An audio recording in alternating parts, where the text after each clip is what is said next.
Disa fjalë për filozofinë islame. Filozofia islame nga ju muslimanët, sidomos nga shumica e orientalistëve, është kontestuar dhe është mohuar thelbi dhe burimi i saj filozofik. Këta e konsideronin filozofinë islame imitim të verbër të filozofisë greke, përgjithsisht interpretim musliman të saj, duke mohuar kontributin burimor të filozofëve musliman. Mirëpo, studimet serioze dhe të themelta të filozofisë dëshmojnë se filozofia islame është subjekt në vete, kategori e pashmangshme dhe e ndryshme nga filozofia greke. Ajo e gjeti filozofinë greke, huazoi çka mund të huazohej nga ajo, e mbi ndërtoi atë, shtoi tema të reja dhe metodologji të re. Thjesht, ajo filozofia islame paraqet një tërësi solide me karakteristikat e një filozofie të mirëfillt. Ndikimi i teksteve të shenjta, Kur'anit dhe Hadithit, në jetën e muslimanëve nuk e ka penguar zhvillimin e filozofisë, por asaj filozofisë i ka dhënë fundament fetar, legjitimitet, duke e bërë filozofi autentike, që posedon hapësirën, kohën, metodën dhe temën. Shqyrtime paraprake. Një prej çështjeve që preokupon intelektualët musliman është natyra e filozofisë islame. Në kohët e hershme nuk kishte shumë pyetje për natyrën, karakterin e filozofisë islame, por më tepër trajtoheshin pyetje dhe probleme konkrete. Emërtimi i filozofisë si islame është më tepër çështje e përcaktimit të tjerëve, sidomos orientalistëve, të cilët këtë filozofi e vendosin kundrejt filozofive të tjera. Orientalistët, pjesa dërmuese e tyre konsiderojnë se filozofia islame është imitimi i asaj greke dhe e mohojnë çdo origjinalitet të saj. Ata thonë se po e hoqëm elementin aristotelian dhe neoplatonian, në filozofinë islame nuk do të mbetet asgjë tjetër. Mendimi tjetër është se filozofia islame nuk ekziston, por ajo që e quajmë filozofi islame, në fakt ajo është teozofi islame. Sipas tyre, edhe pse kjo filozofi përdor terminologji dhe argumente islame, ajo vepron në kundërshtim me parimet dhe mësimin e islamit. Duke i shqyrtuar këto tendenca, para filozofisë islame shtrohet pyetja: çfarë raportesh ka filozofia islame me atë greke? Mos filozofia islame është ajo jashtë filozofisë aristoteliane? A është filozofia islame filozofi origjinale? A i posedon ajo tiparet e një filozofie të mirëfillt? Përse ajo të quhet filozofi? Mos quhet ajo filozofi islame vetëm pse e krijuan muslimanët? Mos është më tepër ngatërrim termash nga filozofi islame në teozofi islame? A mund të mohohet ndikimi fetar dhe i teksteve të shenjta mbi filozofinë islame? Këto janë disa pyetje që drejt për drejt apo tërthorazi duhet të gjejmë përgjigje. Filozofia islame në sytë e orientalistikës. Duhet pranuar se topi fjalësh i filozofi islame është i kohës më të re, si rezultat i ekzistimit të filozofisë të ngjashme në botë, si filozofia kineze, filozofia budiste, europiane, kristiane e tjerë. Thjesht ky emërtim më tepër është çështje teknike, i imponuar nga rrethanat e kohës, sesa që është rezultat i ndonjë specifike tjetër shkencore intelektuale. Duhet pranuar gjithashtu se në kohët e hershme, termini filozofi islame e gjejmë më tepër si el-hikme, urtësia, sesa huazimin grek filozofi, i cili me kalimin e kohës është përvetësuar nga filozofët musliman dhe ka përdorim të shtrirë. Filozofët e hershëm musliman, duke folur për esencën e filozofisë, nuk e përdorin atributin islame. Sipas të dhënave historike shkencore, për herë të parë kjo filozofi që e krijuan muslimanët e gjuhëve të ndryshme, quhet islame pikërisht nga orientalistët. Edhe pse orientalistët nuk janë të një mendimi unik rreth cilësisë së filozofisë së muslimanëve dhe marrëdhënies së saj me filozofinë greke, megjithatë ata nuk dalin jashtë kornizës së përbashkët. Kështu shkruan dhe orientalisti perëndimor Qahen, i cili duke përdorur një gjuhë lakonike, pranon meritat e islamit, por më tepër si transmetues besnik sesa si krijues i filozofisë së tij. Ai thotë: Europa ka mundur sërish ta zbulojë dhe ristazi ta xhallarojë trashëgiminë antike. Një autor tjetër perëndimor thekson edhe në fakt tjetër, shpesh herë të patheksuar në letrat filozofike. Futja e Aristotelit në perëndim, duke u falendëruar Islamit, i ka hapur kristianëve shikim shkencor mbi botën jashtë imazheve religjioze të Biblës, ndërsa një tjetër pohon vetëm me kontaktin me vendet islame, Europa mesjetare ka kaluar nga botkuptimi më i hershëm drejt shprehive racionaliste të frymës. Është interesant dhe pohimi i Roger Baconit, i cili në shekullin 13 ka shkruar: filozofia është fushë speciale e të pafeve, do me thënë arabëve, dhe ne të tërën e morëm nga ata. Përkundër një vargu të pafund të mendimeve rreth filozofisë islame, por edhe shkencave të ngjashme islame, në fund, pas një përmbledhje të ideve, kemi kryesisht dy mendime kryesore. Ata që kontestojnë dhe mohojnë filozofinë islame, të qenit e saj, metodën, objektin e të tjera, dhe ata që kundërshtojnë qëndrimet orientaliste, ndonjëherë nga vetë orientalistët. Qëndrimi kryesor është se filozofia islame është vetëm një imitim, një kopje e filozofisë greke, me premisa neoplatoniste. Ajo nuk është origjinale dhe në çdo gjë varet nga filozofia greke. Nëse filozofisë islame do t'ja hiqnin pjesët greke, në të nuk do të mbetej asgjë islame. Në këtë trajtim kemi edhe një temë tjetër. Disa orientalistë filozofinë islame e quajnë arabe, pra filozofi arabe, duke pretenduar se autorët e filozofisë islame në masë të madhe e kanë përdorur gjuhën arabe për ta shkruar atë. Në këtë çështje, sipas mendimit ton, ka paragjykime, sepse duke e mohuar islamin si fe, ata mohojnë dhe emërtimin islam, duke e quajtur arabe, sepse arabët janë kombi njohur me këtë emër. Si të tillë, pa elementin islam, ajo nuk do të quhej imitim i verbër i filozofisë greke. Disa mendojnë se filozofia islame përfundon me vdekjen e Ibn Rushdit më 1198. Në fakt, filozofia islame zbehet aq shumë se nuk do ta merr kurrë forcën që e kishte deri atëherë. Disa orientalistë të tjerë mendojnë se filozofia islame është në ndikimin më të shprehur të neoplatonizmit, që filloi sidomos me Farabiun dhe Ibn Sinain, por të vazhduar edhe më vonë me filozofët tjerë. Ka edhe të atill që konsiderojnë se filozofia islame në fakt është doktrinë teologjike dhe se filozofia islame si e tillë është e paqëndrueshme. Por shkak se për ne ky trajtim është i parëndësishëm, nuk do të lëshohemi më gjërësisht. Kufizueshmëria e filozofisë në tokë fjalëshin filozofia islame. Siç u theksua Kalimthi më herët, bindja e orientalistëve është se filozofia islame në thelb nuk është filozofi, sepse me orientimin e saj drejt islamit, filozofia islame e privon veten nga filozofia, përkatësisht e shndërron veten në teologji apo teozofi islame. Por, a mund të ndikojë që filozofia që frymëzohet me islam të mbetet pa filozofi, vetëm e vetëm sepse ndikohet nga doktrina fetare islame? Që të merret një përgjigje relevante, duhet dhënë përgjigje në dy gjëra kryesore. E para, cilat janë elementet themelore të domosdoshme që një shkencë ta quajë filozofi, dhe sa është filozofia islame në pajtim me këto kritere. E dyta, në cilat mënyra dhe në cilën mas doktrina fetare ka ndikuar në filozofinë islame.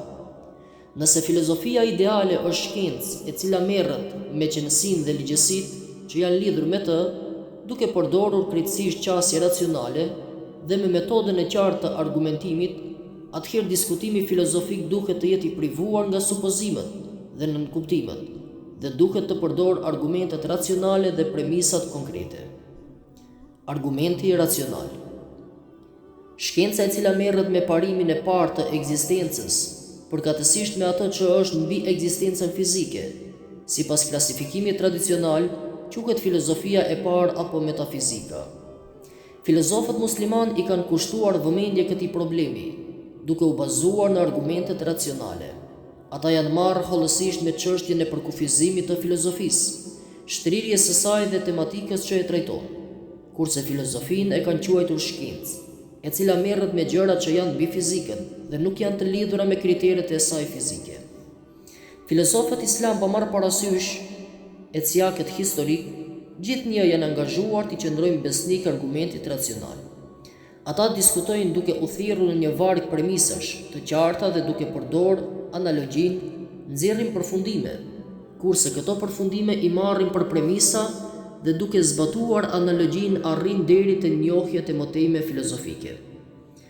Premisat korrekte. Metoda korrekte filozofike siç u përmend më parë, përveç përdorimit të argumenteve racionale, nënkupton dhe përdorimin e premisave korrekte. Një prej kushteve që të jetë korrekte premisa duhet të jetë e sigurt apo të zë fill mbi supozime të qarta. Në filozofinë islame, në ndikimin e shkencës fetare islame, për premisa merren disa ide të cilat, mbasi në rrethana të tjera shoqërore do të konsideroheshin të diskutueshme. Mirë, po kjo nuk konsiderohet dobësi e filozofisë islame, sepse po kjo vërejtje mund t'i bëhet cilës do shkollë të mendimit. Këto premisa që bazohen në shkencën islame mund t'jenë të diskutueshme për filozofin perëndimor, por edhe për filozofin islam. Këto premisa të cilat i përdor filozofi perëndimor do t'jenë të diskutueshme dhe jo autentike. Natyrisht ka nevojë për kompromis ndërmjet këtyre dy supozimeve. Nga njëra anë kemi filozofinë ideale, vullnetin njerëzor që të mendohet lirshëm dhe i pavarur nga gjithë paradijet, supozimet, prirjet dhe dëshirat, dhe nga ana tjetër kemi faktet, nga historia e filozofisë të cilat dëshmojnë se paradije gjithnjë kanë qenë pjesë e mendimit njerëzor dhe mos ekzistimi i tyre konsiderohet mangësi në procesin e të menduarit. Në këtë rast është thelbësore të hulumtohet se në ç'aspekt ndikimi i ideve fetare manifestohet në mendimin e filozofëve musliman. Mos e eliminon ky ndikim karakterin filozofik të menduarit të tyre. Islamja në tokë fjalëshin filozofia islame. I ballafaquar me filozofinë greke, filozofi musliman është përpjekur të pranojë ato që është e pranueshme, ndërsa të tjerat i refuzojnë. Nëse do të hulumtojmë filozofinë e Farabiut, Ibn Sinait dhe filozofëve të tjerë, do të bindeni se ata pranuan disa ide, disa madje i përparuan në mas të ndjeshme, por këta edhe shtuan çështje të reja që nuk ishin trajtuar më herët, apo më herët vetëm janë prekur, por jo edhe janë zhvilluar. Në shumë çështje të logjikës dhe filozofisë së natyrës, Ibn Sinai dhe Farabiu pajtohen me Aristotelin, por për shembull në çështjet e amshueshmërisë së botës, që është edhe çështje metafizike, ata nuk pajtohen me të. Shkaku i mospajtimit me Aristotelin nuk duhet kuptuar ndryshe, por si ndikim i fesë islame. Filozofët muslimane kishin të qartë se filozofia dhe feja nuk mund të kundërshtohen, sepse uniteti i një mendësisë që manifestohet nga personaliteti i pejgamberit të Zotit është nga shpallja, ndërsa uniteti i një mendësisë që manifestohet nga filozofi është nga frymëzimi. Ibn Rushdi u përpoq ta demonstrojë kompatibilitetin ndërmjet fejes dhe filozofisë, ndërsa parimet fetare islame paraqesin supozime të qëndrueshme për marrjen me filozofi. Kjo i shtyri disa musliman, por edhe shumë orientalistë, të përfundojnë se filozofia islame është rrëgjuar në teologji, në diskutime fetare, dhe nëse eliminohen këto shqyrtime, në filozofi islame s'do të mbetet asgjë. Mirë, po ky qëndrim i tyre është i paqëndrueshëm, sepse të gjithë ata filozofë që kanë parabindjet e tyre, qoftë edhe pa vetëdijshëm, ndërsa në çështjet fetare ata me vetdije të lartë kanë diskutuar. Por kjo edhe nuk është kryesore. Sipas bindjes sonë kryesore, është se a kanë ndikuar idetë fetare që filozofia ta humbë specifikën e vetë filozofike, filozofosi.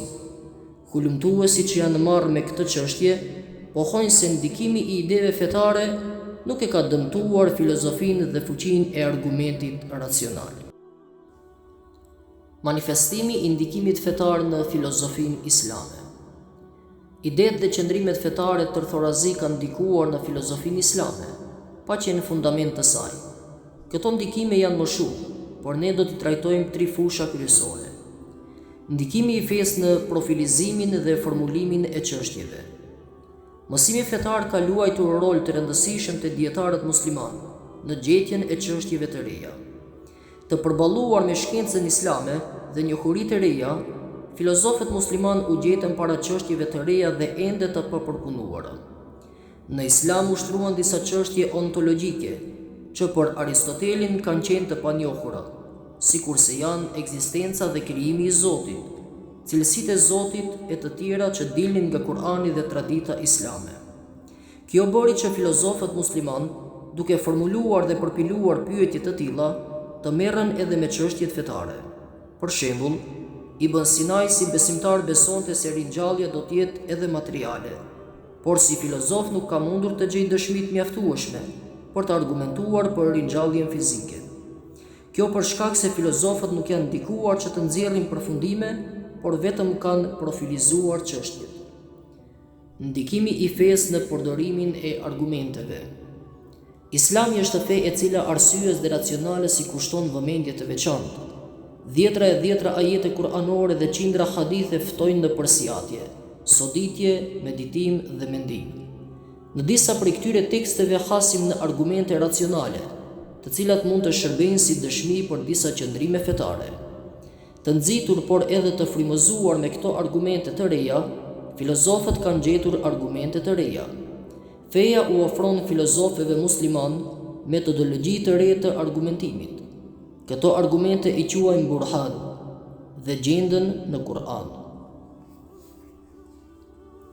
Ndikimi i fesë në menjanimin e dyshimeve. Një ndër ndikimet e fesë në filozofinë islame i përket menjanimit, te kalimit të ndjenjes së dyshimit. Përkatësisht është e mundur që duke trajtuar ndonjë çështje ontologjike, mendimtari musliman të gjendet i ballafaquar me qëndrimin e ndërsjellë të fesë dhe arsyes. Në këtë rast, si besimtar, ai i nënshtrohet qëndrimit të fesë, kurse si filozof dëshiron t'i nënshtrohet argumentit racional. Nëse supozojmë se qëndrimi fetar është i padiskutueshëm dhe nuk i nënshtrohet shpjegimit metaforik të uilit, filozofi supozimin racional e konsideron të dobët, duke ja përshkruar këtë mospërsosmërisë së arsyes së vet. Nëse ky përfundim racional bazohet në argumente racionale, ndërsa merret në premisat korrekte të çon drejt përfundimit korrekt. Filozofi atëherë sërish do ta verifikojë vlefshmërinë e premisave dhe do të orvatet të gjejë gabimin në to. Cilësia e filozofisë islame në vend të përfundimit. Disa shkencëtarë filozofinë islame e konsiderojnë jo burimore, përkatësisht kopje e filozofisë greke. Mirë po studimi më i thelluar i filozofisë islame dhe greke tregon se muslimanët nuk ju nënshtruan symbyllëzi filozofisë greke. Ata pranojnë vetëm atë pjesë që nuk kundërshtohet me çështjet islame, por të tjerat ata i kontestojnë dhe refuzojnë kategorikisht. Islami është fe e cila e fton njeriu për meditim dhe përsjatje për parimet e fesë, ndërsa çdo parim dhe çdo pranim që ai e bën verbërisht në çështjet fetare është i ndaluar. Çdo meditim është i pamundur nëse nuk fitojnë për njohuri të caktuara. Duke marrë parasysh nivelin intelektual të jashtëzakonshëm të filozofëve musliman, do të themi se ata vetëdijshëm përvetësuan çështjet caktuara nga grekët dhe pararendësit e tjerë dhe nuk ranë në ndikimin e tyre. Si rezultat i meditimeve, filozofët nxorrën përfundime dhe i dëshmuan ato. Normalisht, në disa raste filozofët nuk kanë pasur sukses, por mos suksesi nuk është kriter për ta shpallur të lejuar apo të ndaluar një shkencë, sepse një fat të tillë kanë të gjitha shkencat. Në historinë e mendimit islam, filozofia më shumë u mor në ndikimin e fesë, me formulimin dhe profilimin e pyetjeve, me nxjerrjen e argumenteve dhe me menjanimin e dyshimeve të mendimtarëve. Një njohës i mirë i filozofisë islame, Oliver Leaman, pohon se filozofinë islame është më së miri nëse e përkufizojmë se ajo është një traditë filozofike e rezultuar nga gjiri i kulturës islame. Ndërsa një tjetër filozof, Dr. Ardekani, pohon se filozofia e tërë është mbi ndërtim i filozofisë së Platonit dhe Aristotelit, dhe edhe filozofia islame rrënjët i kanë nga filozofia greke, por ata janë shartuar thellë në traullin e botës muslimane, në pajtim të plot me mjedisin ku është rritur. Natyrisht në fillim filozofia islame aktivitetin e vet e kishte reduktuar në shpjegimin dhe përcjelljen e qëndrimeve të huaja, por më vonë ajo kishte identitetin e vet të mirëfillt duke e fituar vendin e vetë në botën e muslimanëve. Filozofia islame është e varur nga feja në aspektet tematikës, terminologjisë dhe supozimeve, por ajo është e pavarur nga feja në aspektet nxjerrjes së pavarur të përfundimeve. Shkrimin po e përfundojmë si një citat të Pico della Mirandoles, i cili thotë: "Çfarë do bie është nëse studiohet vetëm filozofia e autorëve latin, Albertit, Scotusit, Thomasit, Franciskot dhe Henrit, ndërsa lëshohen filozofët grek dhe ato arab."